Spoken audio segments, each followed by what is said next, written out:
प्रवर्तन निदेशालय ईडी ने कांग्रेस के नेशनल हेराल्ड अखबार और एसोसिएटेड जर्नल्स लिमिटेड से जुड़े मनी लॉन्ड्रिंग केस में मंगलवार को पहली चार्जशीट दाखिल कर दी। इसमें सोनिया गांधी, राहुल गांधी, सैम पित्रोदा और सुमन दुबे के नाम शामिल है। इसके विरोध में पार्टी देश भर में ईडी दफ्तरों के बाहर आज विरोध प्रदर्शन करेगी। ये जानकारी कांग्रेस महासचिव संगठन केसी वेणुगोपाल ने दी। उन्होंने कहा, पीएम मोदी और गृह मंत्री अमित शाह धमकाने का काम कर रहे हैं। सुप्रीम कोर्ट आज वक्फ कानून के खिलाफ दायर याचिकाओं पर सुनवाई करेगा। सीजेआई संजीव खन्ना और जस्टिस पीवी संजीव कुमार की बेंच दोपहर 2 बजे से वक्फ बोर्ड के खिलाफ और समर्थन में दायर याचिकाओं पर दलीलें सुनेगी। भले ही सीजेआई की अध्यक्षता वाली बेंच में 10 याचिकाएं लिस्ट की गई हैं, लेकिन धार्मिक संस्थानों, सांसदों, राजनीतिक दलों, राज्य को मिलाकर वक्फ कानून के खिलाफ 70 से ज्यादा याचिकाएं दाखिल की जा चुकी हैं। हालांकि हरियाणा, मध्य प्रदेश, महाराष्ट्र, राजस्थान, छत्तीसगढ़, उत्तराखंड और असम समेत 7 राज्यों ने सुप्रीम कोर्ट में याचिका देकर तर्क दिया है कि वक्फ बोर्ड संशोधन अधिनियम 2025 की संवैधानिक वैधता बरकरार रखी जानी चाहिए। मौसम विभाग ने बुधवार को देश के 25 राज्यों में आंधी बारिश का अनुमान लगाया है। बिहार, असम और उड़ीसा में तेज बारिश की आशंका है। झारखंड, उड़ीसा और मेघालय में ओले भी गिर सकते हैं। मौसम विभाग ने बताया कि 15 अप्रैल श्रीनगर का बीते 80 साल में सबसे ज्यादा गर्म दिन था। शहर का तापमान सामान्य से 10.2 डिग्री ज्यादा 30.4 डिग्री सेल्सियस रिकॉर्ड किया गया।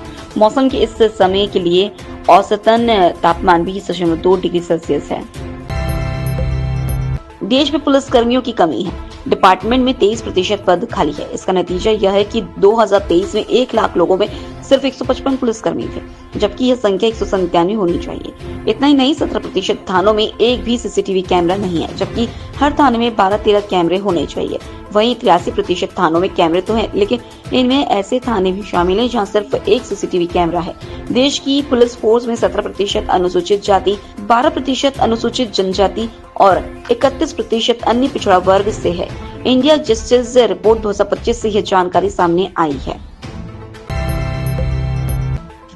भारतीय सेना की फील्ड अस्पताल टीम हिंडन एयरफोर्स बेस पर लौट आई और म्यांमार भूकंप पीड़ितों को मेडिकल सहायता देने के लिए भेजी गई भारतीय सेना की टीम मंगलवार देर रात भारत लौट आई।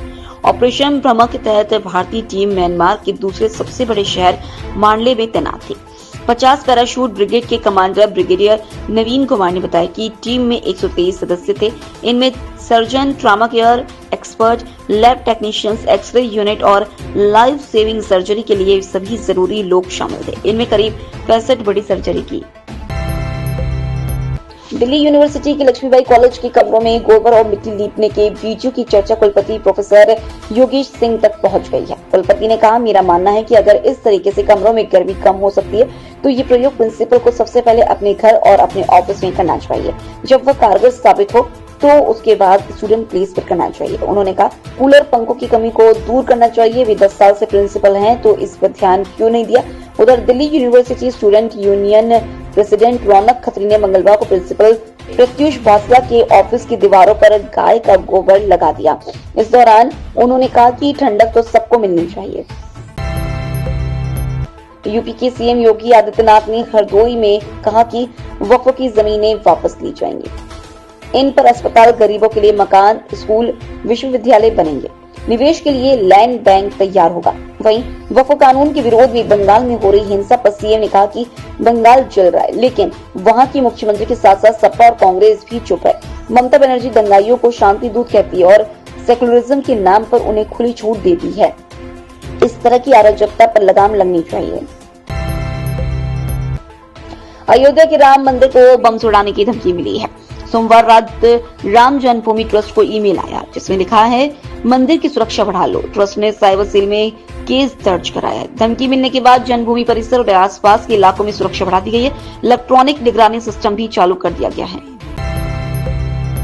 ब्रिटेन की हाई सिक्योरिटी जेलों में इस्लामिक कट्टरपंथी गिरोह का बढ़ता दबदबा जेल प्रशासन और सुरक्षा एजेंसियों के लिए गंभीर चिंता की वजह बन गया है। 2017 के मैनचेस्टर एरिना बम धमाके के दोषी हाशिम अबेदी ने 12 अप्रैल को HMP फ्रैकलैंड जेल में 3 जेल अधिकारियों पर हमला कर दिया। अबेदी ने अपने साथियों के साथ मिलकर गर्म तेल और धारदार हथियारों से हमला किया, जिसमें 2 अधिकारी बुरी तरह घायल हो गए।